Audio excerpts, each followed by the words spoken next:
Come on, just like you, I've been refreshing my Twitter timeline about every 4 seconds, waiting for the news that the entire coaching staff has been fired following last night's disaster, but I was kind of surprised to hear multiple captains rush to Sirianni's defense in some must-hear locker room clips. Also, Jason Kelce, yep, it's official, he's retiring from the Birds, but one aging Eagle did announce he is coming back for a final season, and Dallas Goedert, he yelled at Jalen Hurts on the sideline, and Lane Johnson called out some teammates post-game. There's a lot to go over. It's all done for the Birds. Let's break it all down. I'm Thomas Mott. This is the Thomas Mott Show.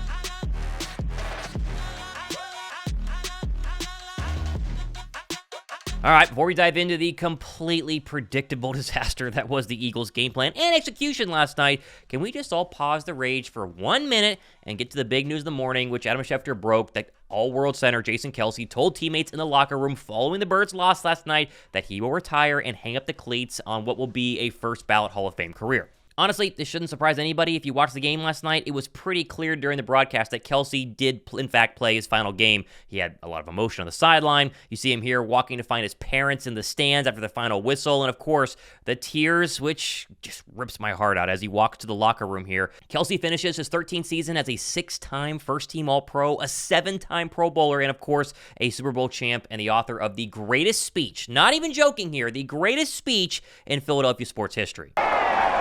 Philadelphia!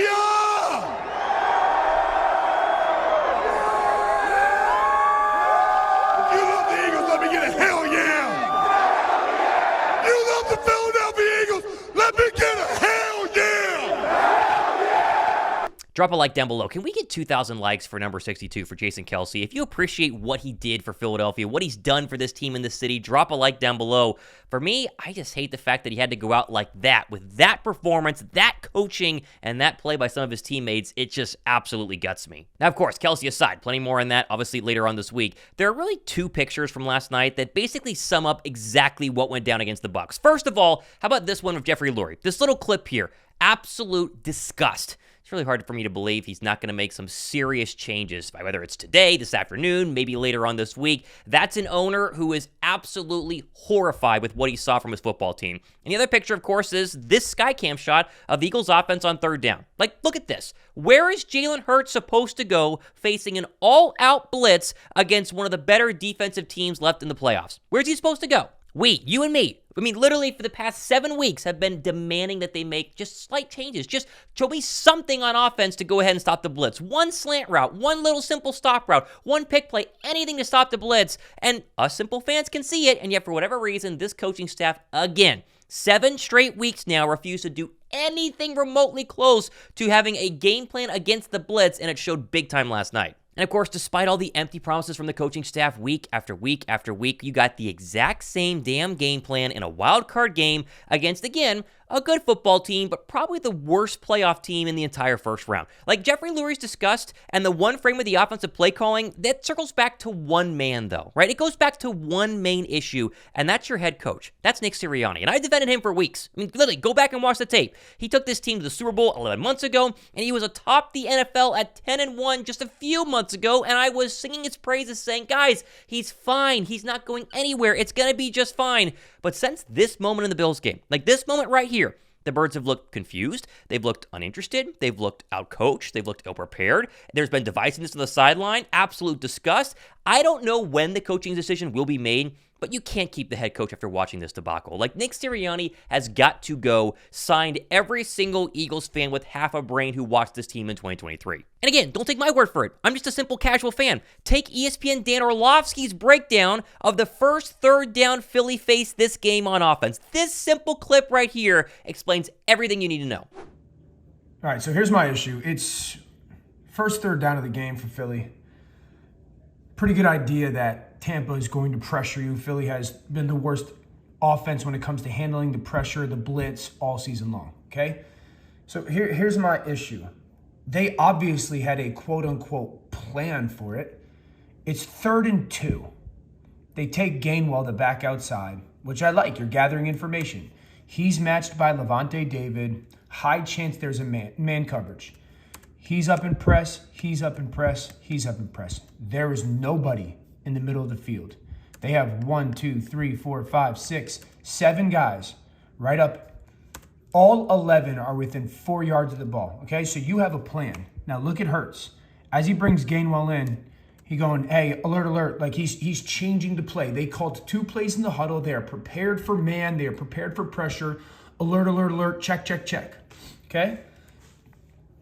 The answer, at least plan-wise, was just to run 4 straight verticals. Vertical, vertical, vertical. And it looks like maybe DeVonta's running an arc release slot fade.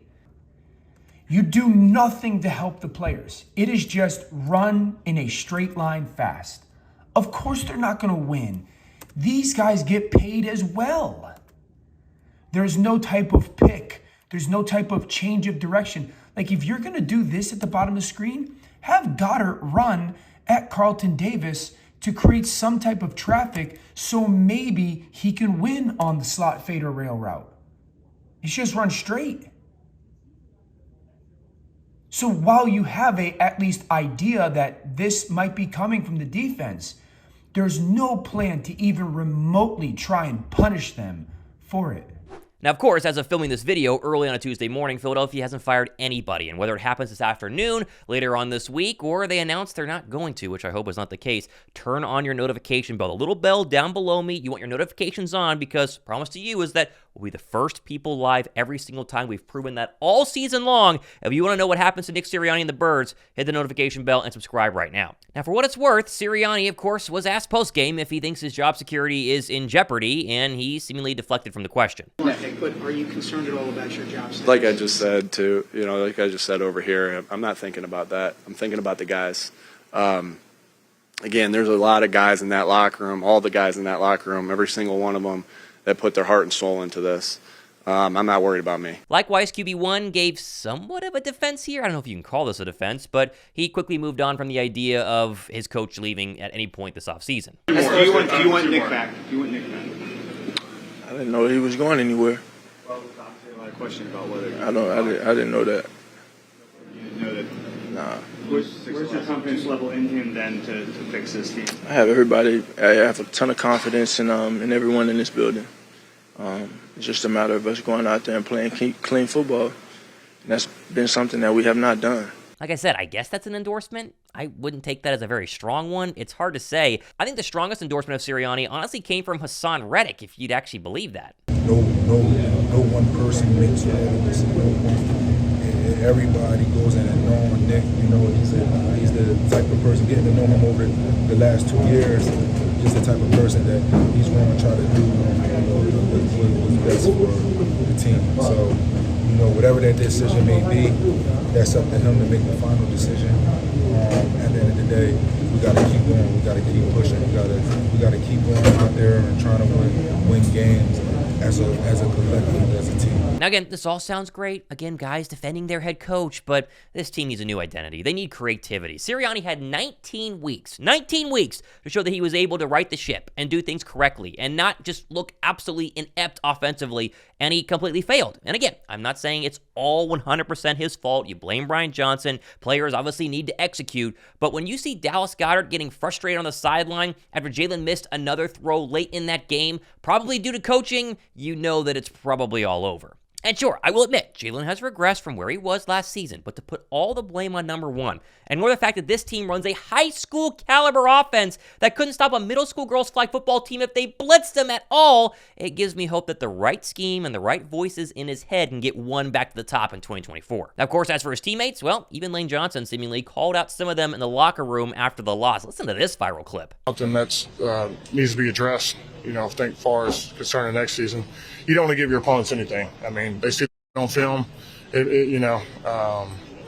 sulking, bad body, all this stuff. You can't give your opponents anything. I don't know who he's talking about, but I'd venture to say it was probably James Bradberry who put on, oh my gosh, a stink fest yet again. Like, can we please get James Bradberry out of Philadelphia? I'm so sick of these cornerbacks looking completely inept, and Bradberry was at the top of that list. 24, he's done. If anyone goes from the 53, and he needs to go right now, it's got to be James Bradberry. Oh, man. Okay, listen, there were two bright spots last night. Let's at least acknowledge that here on a Tuesday. One was DeVonta Smith. who balled out of his mind. No A.J. Brown. Smitty looked like wide receiver 1, played like wide receiver 1, and looked like the only person actually interested in winning that game. Thumbs up for Smitty. He's fantastic. Massive contract this offseason. Give him the bag. Him and A.J. Brown are the future you build around on offense. And the other bright spot is Brandon Graham, who played well, honestly, and also announced after the game he wants to come back for one final season in what would be a farewell tour in 2024. You sound like you're coming back.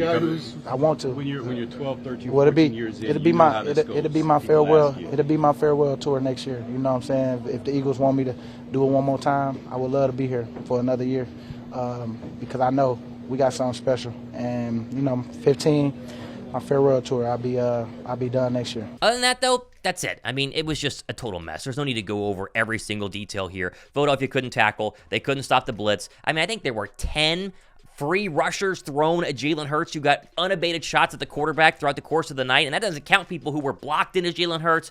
The scheme was terrible. It was awful, and Philadelphia heads into the offseason. I don't know what they're going to do. Let's just be completely candid right now. I don't know if they're going to fire Nick Sirianni. I want them to. You want them to. I think Johnson is gone. I think the entire defensive staff is most likely gone. And I think you're going to see a lot of personnel changes in terms of defensive people at linebacker and cornerback and safety and maybe along the offensive line at running back. I don't know exactly what's going to happen. But I do know one thing. We're going to cover it all here. And even if you've ridden with me for the first time during the regular season and you don't know what an offseason is like, it's very similar to what the regular season is. It's daily videos, it's full breakdown, it's the first live coverage, and everything you need to be informed about your Philadelphia Eagles. And so if you haven't subbed, if you're new to subscribing, I appreciate it. It's been a really fun ride this season, at least until after the Bills game, because then it got really, really ugly. But we're just getting started on what's going to be a pivotal next couple of days, a pivotal next couple of weeks. We get into draft time, free agency, trade period. It's all going to hit very, very quickly. And Philadelphia, they have pieces to be good next year. They got to have a really good offseason in order to capitalize on that. We're going to cover it all here, and I appreciate you guys hanging with me basically the entire season. I'm Thomas Mott. As disappointed as you are, as excited for the future as you are too, get ready for big changes. This has been the Thomas Mott Show.